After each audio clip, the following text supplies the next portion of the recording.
Today, we're diving into the wild world of Star Wars knockoffs that somehow transcended their shameless cash grab origins to become genuinely entertaining cinematic experiences. When George Lucas unleashed his space opera in 1977, it triggered a tidal wave of imitators. Most were dumpster fires, but these 9? They're cosmic gold that stole just enough while adding their own special brand of madness. Number 9. Star Crash, 1978. Italian filmmakers never met a successful movie they couldn't clone on a shoestring budget, and Star Crash might be their most gloriously absurd creation. Released just 1 year after Star Wars, this cosmic disaster stars Caroline Munro as Stella Star, a leather bikini-clad space smuggler who makes Han Solo's outfit look practical by comparison. Director Luigi Cozzi claimed his film was in development before Star Wars premiered, which might be the greatest piece of fiction in this already fictional movie. The special effects look like they were created with Christmas lights and cardboard, but that's exactly why it's magnificent. The lightsabers are replaced with laser swords that glow like radioactive popsicles, and the space battles appear to be filmed in someone's bathtub with toy models. But the true masterpiece of Star Crash? A young pre-Baywatch David Hasselhoff wielding a lightsaber knockoff while Christopher Plummer collects an embarrassingly obvious paycheck as the Emperor. Somehow, legendary composer John Barry, known for his James Bond scores, got roped into creating the soundtrack, giving this cheese fest a surprisingly epic musical backing. Critics eviscerated it upon release, but Star Crash has built a cult following precisely because it's such a beautiful disaster. It's the cinematic equivalent of a pizza dropped on the floor, still delicious in its own special way. Number 8. Battle Beyond the Stars, 1980. Roger Corman, the undisputed king of B-movie knockoffs, wasn't about to let the Star Wars gold rush pass him by. What makes Battle Beyond the Stars special is that it doesn't just rip off Star Wars, it steals from the Magnificent Seven too, which itself stole from Seven Samurai. It's like cinematic inception of theft. The plot follows a young farmer who recruits a band of mercenaries to defend his peaceful planet from an evil overlord. Sound familiar? But Battle Beyond the Stars has something Star Wars doesn't: a spaceship with actual boobs. Yes, you heard that right. The ship piloted by Sybil Danning's character is shaped like a woman's torso, complete with metallic breasts that serve absolutely no aerodynamic purpose. What's truly fascinating is the talent behind this trash masterpiece. The special effects were supervised by a young, hungry filmmaker named James Cameron, who reportedly created the ship corridors from painted McDonald's containers. The screenplay came from John Sayles, who would later become an acclaimed independent director. Even the music was composed by James Horner, who later liked his work so much he basically reused it for Star Trek II: The Wrath of Khan. Budgeted at a paltry $2 million, the film went on to earn double that, making it one of Corman's most successful ventures. Not bad for a movie featuring space Vikings and a cowboy. Number 7. The Last Starfighter, 1984. Imagine playing an arcade game so well that aliens recruit you to fight in an actual interstellar war. That's the premise of The Last Starfighter, which basically predicted esports recruitment decades before it became a thing. While Star Wars gave us a farm boy who becomes a space messiah, The Last Starfighter gave us a trailer park kid who becomes a space pilot because he's good at Atari. The film was revolutionary for being one of the first movies to extensively use computer-generated imagery for its space sequences. In 1984, this was mind-blowing stuff. The production team had to build their own computers because nothing powerful enough existed to render the film's 27 minutes of CGI. Each frame took about 2 to 3 hours to create, making this a true pioneer of digital filmmaking. Directed by Nick Castle, who played Michael Myers in the original Halloween, the film benefited from a fantastic cast, including Lance Guest as our hero Alex Rogan and Robert Preston, in his final film role, as the charismatic alien recruiter Centauri. What makes The Last Starfighter enduringly watchable is its earnest heart. While critics initially dismissed it as a Star Wars clone, it's found new appreciation for predicting our current gaming-obsessed culture. Its greatest creation might be Grig, the reptilian navigator played by Dan O'Herlihy, who delivers the immortal line, I've always wanted to fight a desperate battle against incredible odds. Haven't we all, Grig? Haven't we all? Number 6. The Black Hole, 1979. Disney's first attempt to cash in on the Star Wars craze resulted in their first-ever PG-rated film, and what a bizarre trip it is. The Black Hole cost a whopping $20 million, making it the most expensive Disney production at the time, equivalent to about $70 million today. And boy, did Disney executives have questions when they saw the final product. What starts as a standard crew discovers abandoned spaceship story quickly descends into existential horror. The villain, Dr. Hans Reinhardt, played with scenery-chewing perfection by Maximilian Schell, has been turning his crew into lobotomized cyborg slaves. Not exactly Mickey Mouse Club material. The film features Anthony Perkins getting graphically eviscerated by a murderous red robot named Maximilian in what must have been a traumatic experience for children expecting space teddy bears. The most bonkers aspect is the ending, which literally takes the characters through hell itself.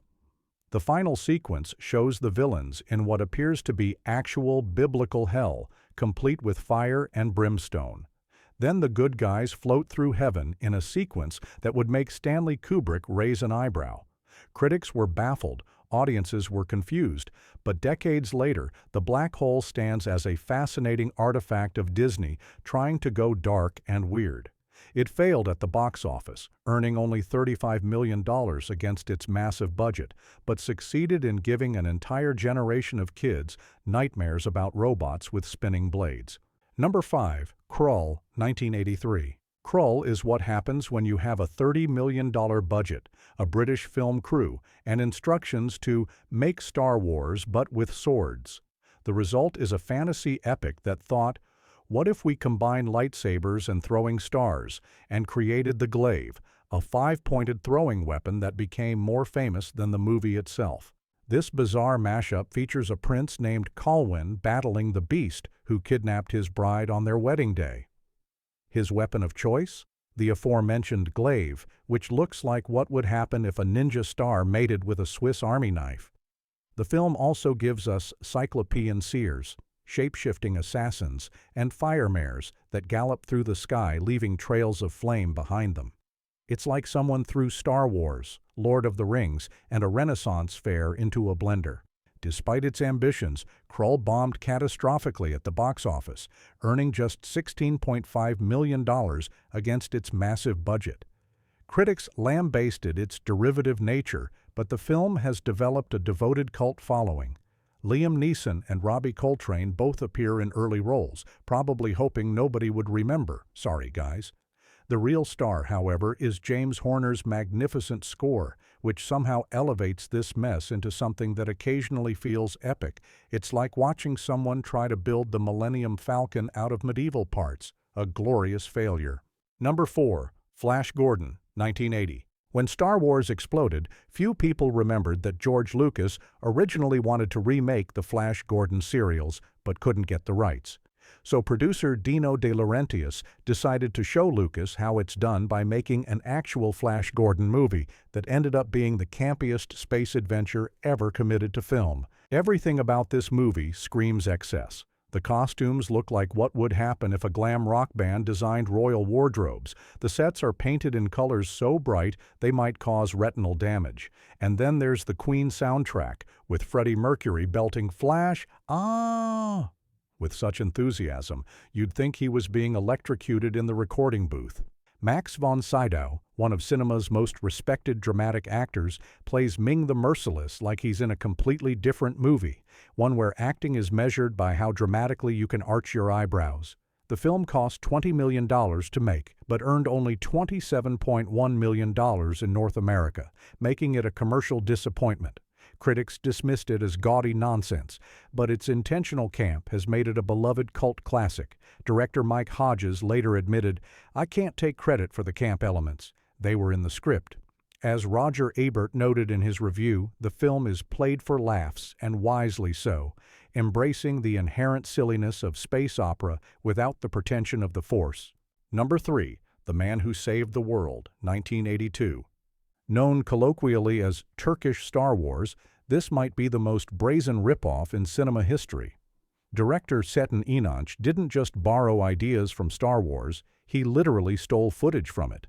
The film contains actual battle sequences lifted directly from Star Wars, mixed with footage from documentaries, other sci-fi films, and even Soviet newsreels. The plot, such as it is, involves two Turkish space pilots who crash on a desert planet and must battle an evil wizard to save the world. Our hero's fighting style consists mainly of ripping his enemy's arms off and punching boulders into dust. The special effects budget appears to have been approximately $12, with monsters that look like Halloween masks covered in spray paint. What makes this film transcendent is its complete disregard for copyright law, narrative coherence, or basic filmmaking techniques. The musical score steals from Raiders of the Lost Ark and Battlestar Galactica without shame.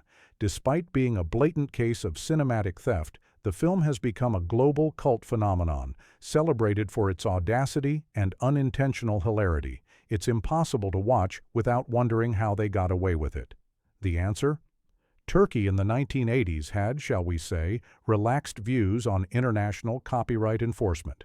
Number 2. Masters of the Universe, 1987. By the late 1980s, Canon Films was desperate for a blockbuster franchise, and adapting a popular toy line seemed like a safe bet.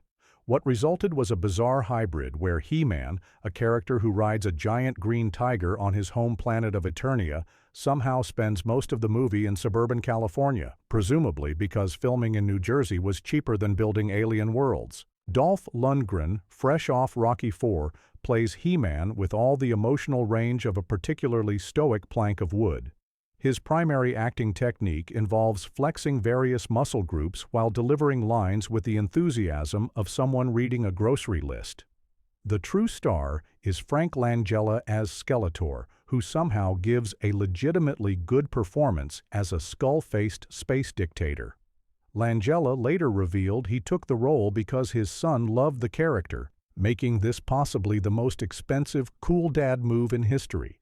The film cost $22 million but earned just $17.3 million, effectively killing Canon's hopes for a franchise.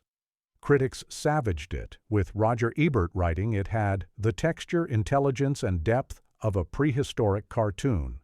Yet the film has developed a cult following, partly for its bizarre choices, including a young Courtney Cox in a supporting role, and partly for Langella's scenery-chewing performance. It's like watching Shakespeare perform at a children's birthday party, confusing but somehow mesmerizing.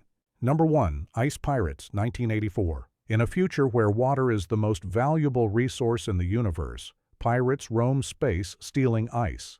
If that premise alone doesn't sell you, nothing will. Ice Pirates takes the Star Wars template and adds a healthy dose of raunchy comedy that somehow slipped past the censors. The film stars Robert Urich leading a crew of space buccaneers who hijack ships for their frozen water cargo. Along the way, we're treated to space herpes, robot castration chambers, and a time-warping final battle where characters age rapidly, resulting in a woman giving birth moments after conception.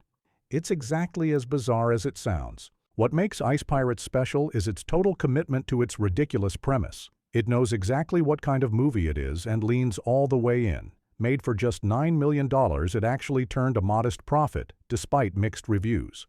Critics couldn't decide if it was clever satire or juvenile trash. It's actually both. The film has developed a dedicated cult following who appreciate its willingness to blend sci-fi adventure with sophomoric humor decades before Guardians of the Galaxy made that combination mainstream. So, there you have it. 9 Star Wars ripoffs that managed to be genuinely entertaining despite their derivative origins, some through pure camp, others through accidental genius, and a few through sheer audacity. But I want to know, which Star Wars knockoff do you think deserved to be on this list?